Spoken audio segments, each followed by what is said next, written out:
Bali 3026 leak na yung OPB niya. Leak na tong OPB plastic. Upgrade na natin siya ng copper. Tapos naka 64 watts na yung pump niya.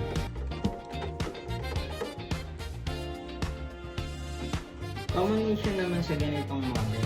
Hindi lang sa ganito, 3200D, mostly ginagamitan din siya ng plastic. Si 3200D, meron siyang mga model na naka-copper OPB na. So, yung, for example, C Pro, 3200D Pro, naka-copper OPB na siya, tapos naka 64 watts. Meron naman 3200H, so naka-copper OPB naman na rin yun. May direct water lang. Talaga. Ito, wala eh. Goods naman din itong Oo nga. less maintenance. Backflash po ba? Anong gamit yung powder? Yung kay Jamie Layla. Alin? Tingin na. Oh. Bali sa backflashing sir, hindi ito recommended. Scale remover, citric acid po ito.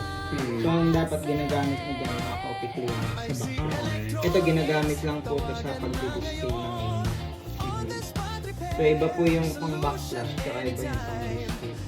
Ito kasing citric acid, nakaka-harm ito ng bulb. Mabilis siyang nagagasgas. So sa pag-backflash po, bali, ito tinatanggal to, dapat nililinis. Ito, dahan-dahan lang po kayo sa pagkakabit dito kasi mabilis pong matulog yung pinagkakabitan. Tamang higpit lang, huwag masyadong masakit at masyadong pagka naramdaman niya na yung thread, counting ikot lang. Nabubog ko ba rin eh? Opo, mabilis po yan na loose thread. Pagka na-loose thread po yan, buong assembly po yung pinapalitan.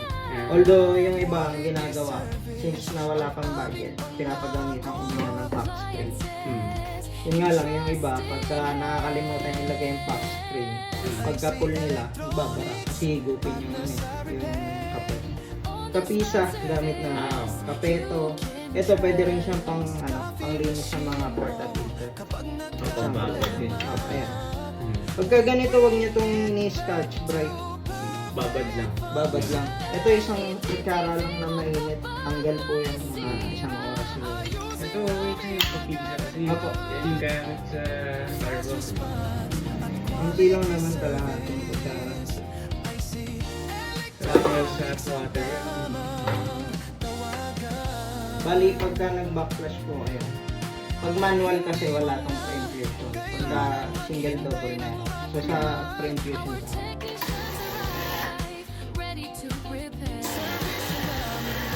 Pagka pumalo siya ng 8, stop mo na siya. Tapos paulit-ulit lang yun. 6 to 8 times cycle. So if pina-flush na yung mga pipes na merong mga coffee residue.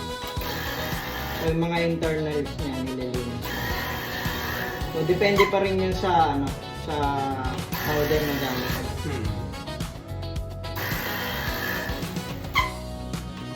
Ayan.